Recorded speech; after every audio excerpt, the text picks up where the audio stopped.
कहानी है एक किसान की जो कि बहुत मेहनती था। वो बड़ी मेहनत से खेतों में अनाज उगाता था और उसकी देखभाल करता था। पर अक्सर ही उसकी फसल खराब हो जाती थी।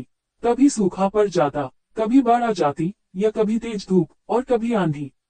कोई न कोई वजह से उसकी फसल खराब हो ही जाती थी। एक दोनों किस पेड़ के नीचे बैठकर अपनी बर्बाद हुई फसल को देख रहा था, और तभी वो गुस्से में आसमान की तरफ देखकर भगवान से कहता है कि मालिक, आपको सब बहुत महान मानते हैं और सबसे ज्यादा ज्ञानी मानते हैं, कहते हैं कि आप सब जानते हैं। लेकिन मुझे ऐसा लगता है कि आपको कुछ भी नहीं पता। उद्धरण चिन्ह, मुझे ये लगता है कि आपको तो ये भी नहीं पता होगा कि फसल कैसे होती है।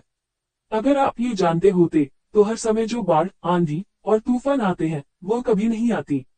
आप नहीं जानते कि कितना नुकसान उठाना पड़ता है हम किसानों को। अगर मेरे हाथ में शक्ति होती कि जैसा मैं चाहूं वैसा मौसम हो जाए, तो फिर आप देखना मैं फसल को कितने अच्छे तरीके से उगाता हूँ। तभी उतने में ऊपर से एक आवाज आई, ले मैं तुझे ये ताकत देता हूँ कि आज से तू जैसा चाहे वैसा मौसम करके अपने फसल को उड़ा सकता है और अपनी फसलों की हिफाजत कर सकता है। उद्धरण चिन्ह, एक दो दिन गुजारने के बाद किसने फिर से अपने खेत में गेहूं की फसल उगाई। अब किसान के पास तो शक्ति थी, वह जैसा चाहे वैसा मौसम कर सकता था। तो किसान ने आंधी, तूफान और बाढ़ कुछ भी उसने अपने खेतों पर आने नहीं दिया।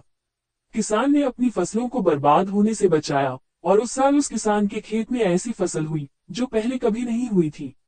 मन ही मन किसान बहुत खुश हो रहा था और साथ ही साथ यह सोच भी रहा था कि भगवान को बताऊंगा कि इसे कहते हैं शक्ति का सही इस्तेमाल। कुछ दिन और गुजरने के बाद फसल काटने के लिए तैयार हो गई।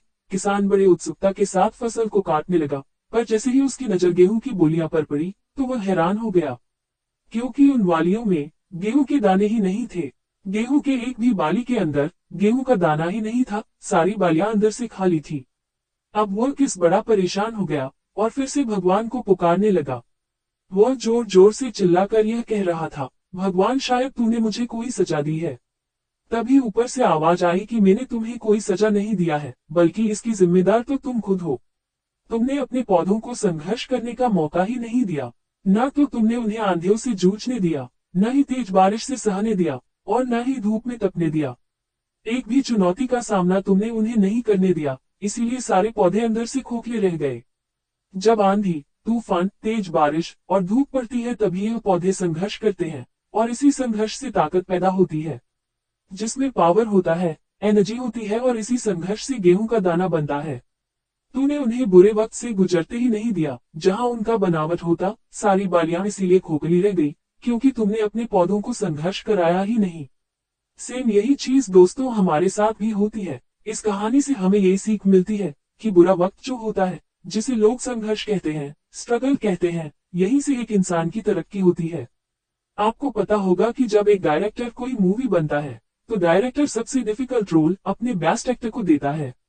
तो जब भी आपको ऐसा लगे कि आपकी जिंदगी में तकलीफ है, बहुत ज्यादा प्रॉब्लम्स है, और आपकी किस्मत खराब है, तब खुश हो जाए, क्योंकि उस भगवान ने ये सारी प्रॉब्लम्स आपकी लाइफ में ही क्यों दिया है।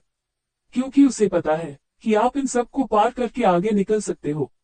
और जरा सोचकर तो देखिए कि अगर आपकी जिंदगी में कोई प्रॉब्लम ही ना हो, कोई संघर्ष ही ना हो, तब जिंदगी जीने में मजा ही नहीं आता है।